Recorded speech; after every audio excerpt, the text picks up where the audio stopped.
इस मूवी से जो भी उम्मीद थी ना भाई, वो उम्मीद पानी में चला गया। यकीन मानो ऐसा मेरे साथ तो हुआ है। Amazon प्राइम पे ये मूवी रिलीज हुई और इस मूवी का जिस तरह से ट्रेलर देखा था उसको देख करके लग रहा था हाई ऑन एक्शन और इसके साथ साथ हाई ऑन थ्रिल, लेकिन ये दोनों चीजें बहुत ही बुरी तरह से स्पॉइल हुआ है। नैनी का जो कैरेक्टर है भाई, उसको जिस तरह से एक्सप्लेन किया गया है, जिस तरह से हमें दिखाया गया है, that was good enough. There was no mistake, there was nothing bad on that. लेकिन जिस तरीके से इसको एग्जीक्यूट किया गया है और जिस तरह से इस कहानी का एंड किया गया है, दैट वाज पैथेटिक। यकीन मानो एकदम वैसे ही लगा जैसे कि हमेशा से इस टाइप की मूवीज को देखने में लगता है।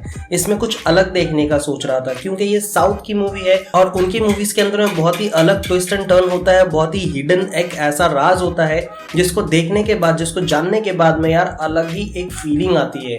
लेकिन इस कहानी के साथ में बिल्कुल भी ऐसा नहीं है। यहाँ पे अगर बात की जाए सुधीर बाबू की, तो भाई इनकी जो एंट्री सीन है वो काफी दमदार है और इसको देखने के बाद ऐसा लगा कि भाई एक दमदार कैरेक्टर दूसरे दमदार कैरेक्टर से बहुत बुरी तरह से टकराने वाला है। लेकिन एग्जैक्टली इस कहानी में होता यह है कि दोनों कभी फेस टू फेस होते ही नहीं है, हमेशा चूहा बिल्ली का खेल चल रहा होता है। और जिस तरह से नैनी ने खुद की आवाज में ट्रांसफॉर्मेशन लाया है वो ट्रेलर तक में अच्छा लग रहा था, लेकिन एक टाइम के बाद ऐसा लग रहा था कि ऐसी आवाज क्यों बना करके रखा है, बेमतलब का ये आवाज क्यों है, मतलब it's like a constipation man. I am very sorry, मुझे पता है बहुत सारी गालियां पड़ने वाली है कमेंट सेक्शन पे और मेरे वीडियोस में ज्यादातर होते हैं।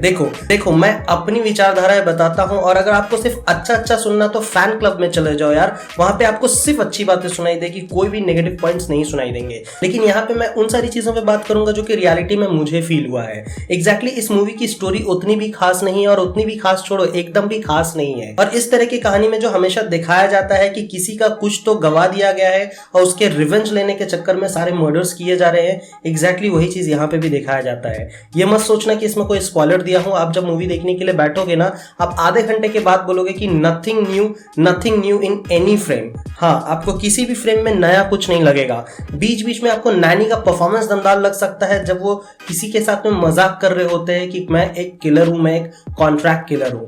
फिल्म के आखिरी के 20 मिनट के अंदर में जो उनका राज दिखाया जाता है, जो उनका बैक स्टोरी दिखाया जाता है, वो स्टोरी बहुत ही नॉर्मल से रहती है कि वो क्या थे, उन्होंने क्या लूज किया है और उसके वजह से वो किस तरह से लोगों को मार रहे हैं और वो 5 लोग कौन है और किस तरह से उस हादसे से कनेक्टेड है। बस इतना सही राज है जो कि आपको फिल्म के आखिरी सेकंड तक बांधी रखेगी, क्योंकि जब तक ये दोनों फेस टू फेस नहीं आते तब तक आपको नहीं समझ में आता कि इन्होंने उन 5 लोगों को क्यों मारा। चलो वो लोग दोषी थे, लेकिन इनके साथ में ऐसा क्या कनेक्शन था जिसकी वजह से इन्होंने उन 5 लोगों को मार दिया। एक चीज और ओवर लगा यार, अगर वो लास्ट सीन पे अगर वो अरेस्ट कर लिया होता ना उसको, तो ऐसा लगता कि भाई ये एक चालाक पुलिस ऑफिसर है और ये कहते ना नहले पे दहला वाला है। लेकिन यहाँ पे इमोशनल वाला जो तड़का है ना, कुछ ओवर हो चुका। मतलब एक इमोशन के चक्कर में अपना फर्ज भूल गए और सब कुछ भूल गए और सब कुछ छोड़ दिया। How is it possible man? मेरे हिसाब से ये जो एंडिंग थी ये ब्रोमांस के हिसाब से ठीक था, लेकिन जो story line start to end चली आ रही थी उसके हिसाब से बिल्कुल भी जस्टिफाई नहीं करती कि ये एंडिंग हो सकता है। बैकग्राउंड म्यूजिक की अगर बात की जाए, इट्स हिलेरियस, आपको एकदम मतलब थ्रिल जैसा फील करवाएगी। और डायरेक्शन की बात की जाए, सिनेमेटोग्राफी की बात की जाए, तो वो हमेशा एज यूजुअल साउथ की तरफ से बहुत अमेजिंग होता है, वो अमेजिंग है। लेकिन इसकी सबसे बड़ी वीक पॉइंट है तो वो है कहानी में जरा भी दम नहीं है और आपको कहीं पे भी आंख से आंसू नहीं ला सकती है या फिर कहीं से भी उनके उन 5 कत्ल को जस्टिफाई नहीं करवा सकती आपके नजरों में। So that's it. What do you think? आपने अगर देख लिया इस मूवी को तो प्लीज यार कमेंट सेक्शन पे बताओ कि आपको ये मूवी कैसी लगी है। और अगर आपको बुरा लगा है then go ahead and just give me a views man. और डिसलाइक का बटन तो है ही, ज्यादा डिसलाइक आएंगे तो एज यूजुअल मैं उसको हाइड कर दूंगा और अगर ज्यादा गाली आई तो I will delete that comments. I am kidding man, I am kidding. It is not like that. You can comment, you can dislike, it's up to you, it's your choice. So अगर आप channel पे नए हो तो please यार channel को subscribe कर लो, bell का बटन दबा लो। मिलूंगा नेक्स्ट वीडियो में, तब तक के लिए खत्म, bye bye, tata, good bye, गया।